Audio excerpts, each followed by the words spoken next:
পতেঙ্গা সমুদ্র সৈকতে চট্টগ্রাম সিটি কর্পোরেশনের উচ্ছেদ অভিযান অব্যাহত। আপনারা নিজ দায়িত্বে 10 মিনিটের মধ্যে আপনাদের দোকানপাট মালামাল সরিয়ে নেওয়ার জন্য আপনাদেরকে নির্দেশ দেওয়া হয়েছে। পতেঙ্গা বাংলাদেশের চট্টগ্রাম শহরের সমুদ্র সৈকত, যা কর্ণফুলী নদীর মোহনায় অবস্থিত। বন্দরনগরী চট্টগ্রাম শহর থেকে প্রায় 14 কিলোমিটার দক্ষিণে এর অবস্থান।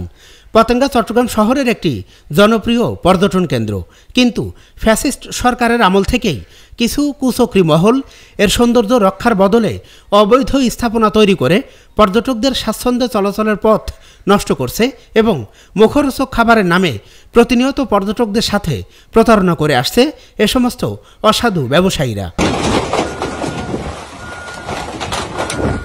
অবশেষে পতেঙ্গা সমুদ্র সৈকতে গড়ে ওঠা অবৈধ স্থাপনা উচ্ছেদ করেছে চট্টগ্রাম সিটি কর্পোরেশন চসিক।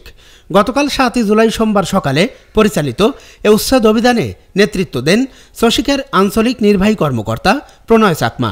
চসিকের জনসংযোগ কর্মকর্তা আজিজ আহমদ জানান, সৈকতের পরিবেশ রক্ষা, পর্যটকদের জন্য স্বাচ্ছন্দ্যে চলাচলের পথ সুগম করা এবং সরকারি জমি দখলমুক্ত রাখার উদ্দেশ্যে এই উচ্ছেদ অভিযান পরিচালিত হয়।